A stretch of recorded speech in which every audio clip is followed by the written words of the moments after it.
meron pong 28 million passport holders. Ang posible manong nakompromiso ang personal data. My Hala, goodness! gaano ba ito kaseryoso? Asek Adelio Angelito Cruz ng DFA makakausap natin. Asek Cruz, magandang umaga. Magandang umaga po, Sir Aljo, at sa ating mga tagapakinig. Opo, sa ngala po ni Kong Erwin Tulfo, Asek, ito na nga, seryoso itong balitang ito, ha? Asek, 28 million passport holders, compromising data. Ano bang detalye po nito, sir? Yes, sir. I just want to put it on record po na hindi po compromised yung over 28 million. Actually, mas mataas pa po ang number po ng mga valid passports po in circulation. Ang naibanggit ko lamang po nung Senate briefing was that we are very concerned dahil hindi lamang po DFA at marami na hong mga ahensya natin ang na-hack, no? And this was on record po, di ba?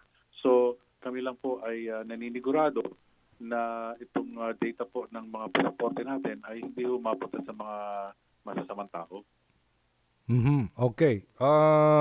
Ano pong ginagawa po ngayon ng DFA dito sa mga balibalitang ito at gaano ba ka-secured ang ating mga passport? Well, we're in constant coordination po with our printer, yung Apple Productions unit po, no?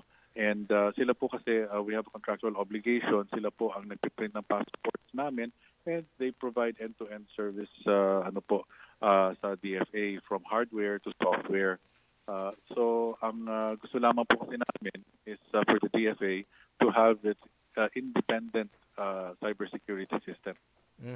Okay.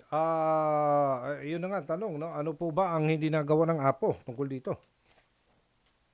Well, mamayang hapon po makikipagkita po kami sa kanila and we would like to talk about our concerns.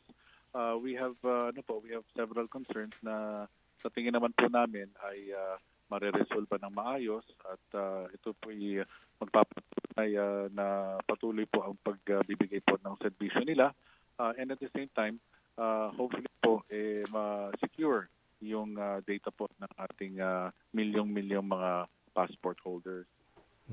Okay.